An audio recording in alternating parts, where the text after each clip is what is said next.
ప్రియాంక మోహన్ గారు ఇప్పుడు కొత్తగా యాక్ట్ చేస్తున్న మూవీ ఓజీ. అయితే ప్రియాంక మోహన్ గారు ఈ ఓజీ మూవీకి ముందు లాస్ట్ యాక్ట్ చేస్తున్న మూవీ సరిపోదా శనివారం. అయితే సరిపోదా శనివారం మూవీ రిలీజ్ అయ్యి 1 ఇయర్ అయిపోయింది. అయితే సరిపోదా శనివారం మూవీ రిలీజ్ అయ్యి మంచి హిట్ అయింది. అయితే సరిపోదా శనివారం మూవీతో ప్రియాంక మోహన్ గారికి ఒక మంచి హిట్ వచ్చింది. అయితే ప్రియాంక మోహన్ గారు సరిపోదా శనివారం మూవీ రిలీజ్ తర్వాత 1 ఇయర్ టైం గ్యాప్ తీసుకొని ఇప్పుడు మళ్ళీ ఈ ఓజీ మూవీలో యాక్ట్ చేస్తున్నారు ప్రియాంక మోహన్ గారు. చూడాలి ప్రియాంక మోహన్ గారికి ఈ ఓజీ మూవీతో కూడా ఒక మంచి హిట్ వస్తుందా లేదా అనేది మనం ఈ ఓజీ మూవీ రిలీజ్ అయ్యాక చూడాలి. అలానే ఈ ఓజీ మూవీలో శ్రీయారెడ్డి గారు కూడా యాక్ట్ చేస్తున్నారు. అయితే శ్రీయారెడ్డి గారు ఈ ఓజీ మూవీకి ముందు లాస్ట్ యాక్ట్ చేసిన మూవీ సాలార్. అయితే సాలార్ మూవీ రిలీజ్ అయ్యి 1 ఇయర్ అయిపోయింది. అయితే సాలార్ మూవీ రిలీజ్ అయ్యి మంచి హిట్ అయింది. అయితే సాలార్ మూవీతో శ్రీయారెడ్డి గారికి ఒక మంచి హిట్ వచ్చింది.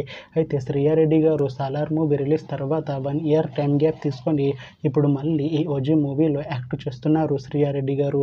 చూడాలి శ్రీయారెడ్డి గారికి ఈ ఓజీ మూవీతో కూడా ఇంకొక మంచి హిట్ తనకి వస్తుందా లేదా అనేది మనం ఈ ఓజీ మూవీ రిలీజ్ అయ్యాక చూడాలి.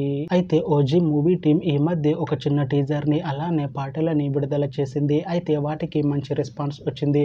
అయితే ఓజీ మూవీ టీం ఈ మధ్య షూటింగ్ని కూడా కంప్లీట్ చేసుకున్నారు. అయితే ఓజీ మూవీ టీం మాత్రం చాలా కాన్ఫిడెంట్గా ఉన్నారు. ఈ ఓజీ మూవీ మంచి యాక్షన్ ఎంటర్టైన్మెంట్ హిట్ అవుతుంది అంటున్నారు మూవీ టీం.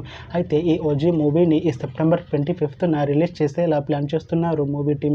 చూడాలి ఓజీ మూవీ రిలీజ్ అయ్యాక మంచి హిట్ అవుతుందా లేదా అనేది మనం ఈ ఓజీ మూవీ రిలీజ్ అయ్యాక చూడాలి.